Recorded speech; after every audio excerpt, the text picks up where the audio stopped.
In Lesson 4, we talked about male and female understandings. When you watch spirit science, you have two choices in how you understand it. You can come from the left brain, take notes, and carefully see the logic in each step. Or you can come from the right brain, just let go and don't think, feel. Watch it like a movie, expanded, not contracted. Either way it will work. My advice is to try and see both angles if possible. It is through balance that spiritual health returns. Whichever way you take it in, the fact that you are watching is what matters. And what you receive is what you were meant to receive. Today's lesson will be separated into 3 parts. First, we're going to talk about existence of extraterrestrial life. Then we're going to take a look at human life before recorded history. And finally end with why things are happening on Earth today.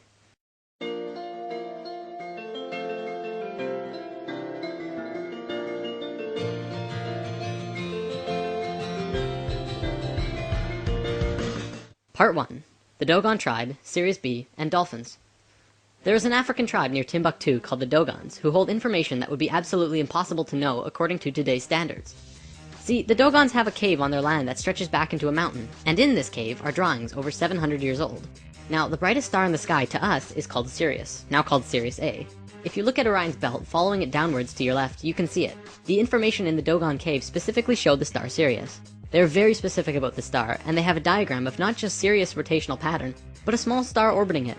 They say it's very, very old and very small, and made out of the heaviest matter in the universe. They also say that it takes close to 50 years for this small star to rotate Sirius. Astronomers were able to validate the existence of the secondary star, now called Sirius B, in 1862, and only about 30 years ago could they validate the rest of this information. The way that stars work, when they get really old, they have 2 options. They can go supernova, or it can blow up as a red giant, cause an explosion, and slowly collapse into a white dwarf. Sirius B is a white dwarf, which corresponds with what the Dogons say. White dwarfs are the smallest star type, estimated to weigh approximately 1.5 million tons per cubic inch.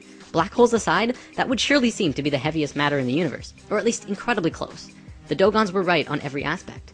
Not only that, but when checking the rotational pattern of Sirius B around the larger star Sirius A, they found it to be 50.1 years. Now, this could not be a coincidence at all. It's just too close, too factual. Yet, how did an ancient primitive tribe know such detailed information about a star that could really only be measured in the last 30 years? And that's not all they knew. They also knew about the other planets in their solar system, including Uranus, Neptune, and Pluto. They knew exactly what these planets looked like when you approach them from space, let alone from Earth. They knew about red and white blood cells, and had all kinds of physiological information about the human body. All of this from a primitive tribe. Naturally, a team of scientists went to the Dogons and asked how they knew all this. This was probably a mistake to these researchers, because if they accepted that the Dogons really have this information, then by default they must accept how they got it. The Dogons told them that a drawing on the cave wall showed them. The drawings show a flying saucer in its familiar shape coming out of the sky and landing on 3 legs. Then it shows the beings in the ship going into water and coming up to the edge of the water. These beings looked very much like dolphins. In fact, maybe they were dolphins, but we don't really know for certain. Then they started communicating with the Dogons. They described where they came from and gave the Dogon tribe the information. Here's another thing the Dogons knew. This little drawing was on the walls, but the scientists didn't know what the heck it was, until computers calculated the orbits of Sirius A and B. As seen from Earth, this pattern shown in the cave is identical to the pattern of Sirius B moving around Sirius A in a time frame between the years 1912 and 1990. These 2 times are actually kind of important. 1912 was the first year when we began communication with the Greys, and in 1990 a specific electromagnetic grid around the planet was formed. But we'll have to look at that later once we go over some other stuff first. Another thing about this rotation, it's the exact same rotational movement of DNA. Part 2. How old is the Sphinx? This is probably one of the most important discoveries on the planet ever. The first one to really discover this was R.A. Schwaller de Lubitz. He is a famous Egyptian archaeologist who has written many books. He and his stepdaughter, Lucy Lamy, have demonstrated a profound understanding of sacred geometry and Egyptian culture. Now, on the Sphinx there are wear and cut patterns that are totally different from the patterns on other buildings in Egypt. Toward the back of the Sphinx there are cuts 12 feet deep into the surface. This pattern appears to be smoothed by water, as opposed to all the other buildings and structures built by Egyptians, which are only textured by sand and wind. The last time that there was water in the Egypt area was over 12,000 years ago, at the end of the last ice age. Scientists have determined that after the ice age, the Sphinx took a heavy beating, after which it was encased in sand for about 8,000 years. The face, however, was above the sand and continued to be weathered.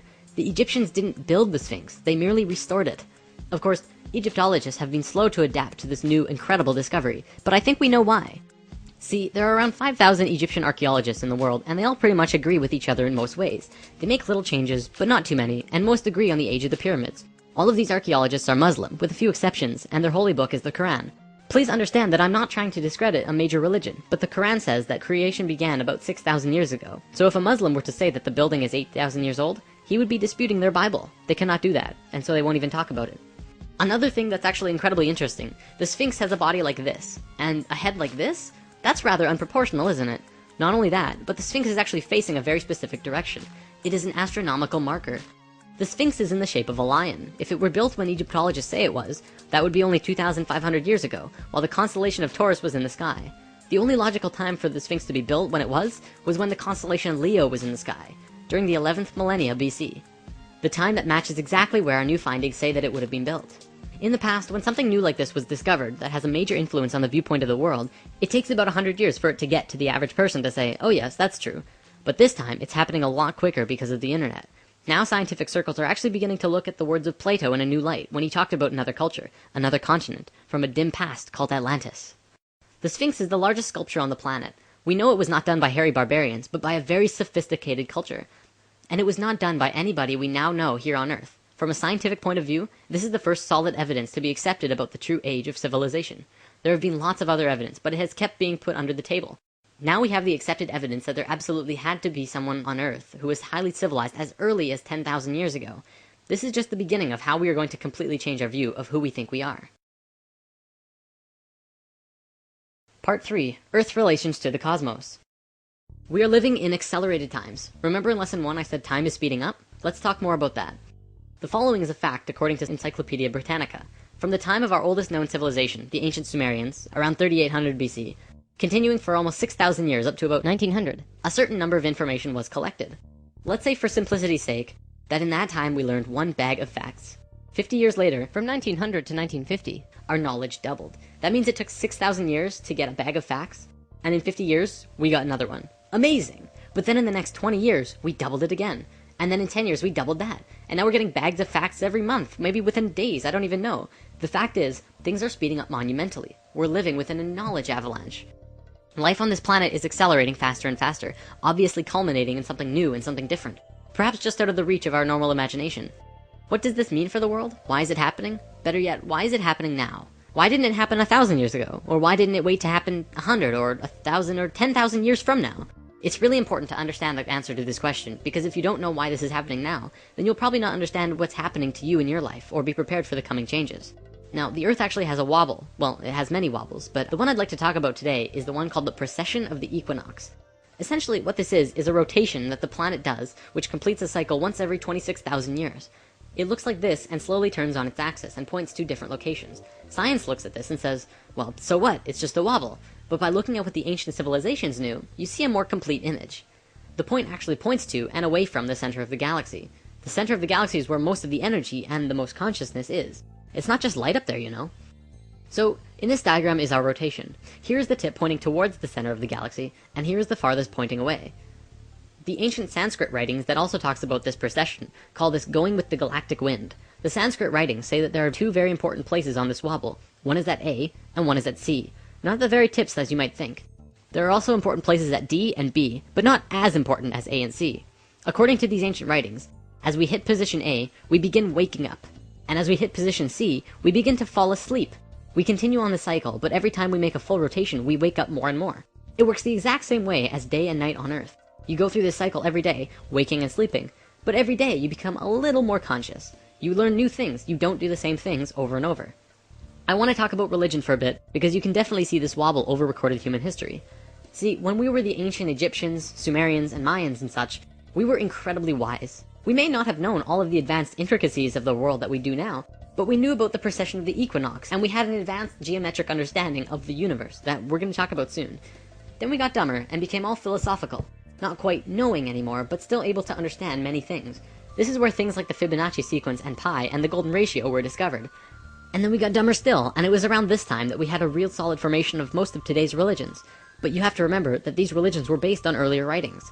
They were written by people who understood far more than they did. They just couldn't make sense of it, and that's why many Bible stories just seem ridiculous. Ultimately though, every religion did spawn from a more conscious understanding, so you can't discredit religions completely. You just have to trace them back a bit further. You'll also see looking back that we went from a more female-oriented understanding to an incredibly male way of looking at things, very strict and orderly. Not much room for creative thought, it has to be 100% logic-oriented. back to precession. The Tibetans and Hindus also had these time periods called yugas, which were simply ages. Each yuga had a descending and ascending phase. Many of those who follow New Age beliefs will tell you that we're moving into the age of Aquarius, but not many people know what that means. Well, we're right here on the precession of the equinox, just about at point A. Remember, this is a really important time for us, not just humans, but all of Earth, and perhaps maybe our solar system.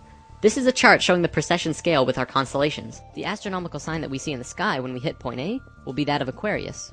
Are you ready for this? The big finisher? Can you guess when we're going to hit point A exactly? The Mayans figured it out.